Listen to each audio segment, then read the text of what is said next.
উন্নত চিকিৎসার জন্য বিএনপি চেয়ারপারসন বেগম খালেদা জিয়াকে লন্ডন নেওয়া হবে বলে জানিয়েছেন তার ব্যক্তিগত চিকিৎসকদের অন্যতম এবং দলের স্থায়ী কমিটির সদস্য AZM জাহিদ হোসেন।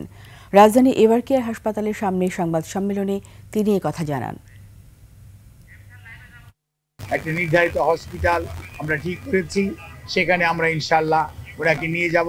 ওনার যাওয়ার সময় ওনার সাথে যে বিশেষজ্ঞ চিকিৎসক হিসাবে বেশ কয়েকজন চিকিৎসক এবং দেশের বাইরের 2 জন চিকিৎসক ওনার সাথে থাকবেন এবং এর সাথেও অ্যারোনটিক্যাল ফিজিশিয়ানস যারা আছেন তারাও ওনার মেডিকেল বোর্ডের সদস্য হিসাবে উনি যখন বিমানে থাকবেন যাতে ওনার যাত্রাপথ কোনো অবস্থাতেই কোনো ধরনের প্রতিকূলতার মধ্যেও যাতে ওনাকে সুস্থভাবে ওনার চিকিৎসা দেওয়া যায় সেই লক্ষ্যে সকল প্রস্তুতি সম্পন্ন করে আমরা ইনশাআল্লাহ আজকে মধ্যরাত্রির পরে আগামীকালকে আর্লি মর্নিংয়ের মধ্যে বাংলাদেশ থেকে ওনাকে দেশের বাইরে নেওয়া হবে মেডিকেল বোর্ডের পরামর্শক্রমে।